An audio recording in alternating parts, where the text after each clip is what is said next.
pour les démocrates. Merci, Monsieur le Président. Monsieur le Ministre, ce texte de loi est crucial pour nos douaniers. Chaque jour, ils font un travail important pour notre pays, pour notamment contrôler les marchandises à la frontière et sur tout le territoire. Par leur travail, ils concourent à protéger l'économie, la population et le territoire français. Avant d'aller sur le fond de ce texte, pourriez-vous, Monsieur le Ministre, nous faire un point sur la réforme en cours des douanes qui redéfinit leur mission et en donne certaines à la DGFiP?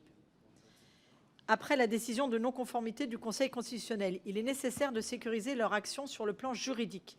Nous devons agir vite pour leur permettre de continuer à pouvoir effectuer leur mission avec le droit de visite comme outil. Sur ce plan, nous pensons au groupe démocrate que le texte qui nous est présenté est satisfaisant.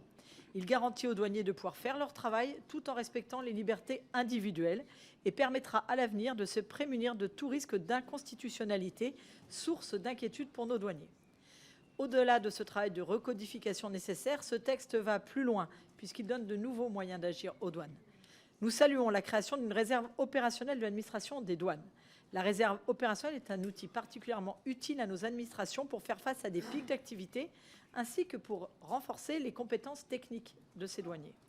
Elle permet aussi à ses membres d'exercer une citoyenneté active en s'engageant au service de la France. Pourquoi, Monsieur le Ministre, n'avez-vous pas enclenché la réserve citoyenne comme c'est le cas pour les autres forces de sécurité, que ce soit police, gendarmerie ou armée? Je tiens aussi à saluer les mesures d'adaptation des pouvoirs des douanes aux nouvelles réalités numériques. Face à la cyberdélinquance, à la cybercriminalité, nous devons donner à nos douaniers les moyens d'être pleinement efficaces. Cela passe notamment par la saisie des données numériques dans le cadre des visites domiciliaires douanières.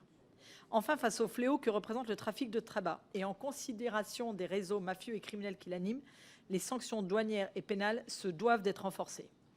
Monsieur le ministre, pouvez-vous également nous indiquer les saisies de tabac de contrebande et celui de contrefaçon en faisant la différenciation? En effet, l'année dernière, nous avons découvert des hangars de contrefaçon de tabac sur notre territoire et nous devons donc mieux lutter contre ces trafics. D'ailleurs, comment peut-on mieux agir sur les importations de tabac pur et sur les filtres? La vie de nos buralistes en dépend.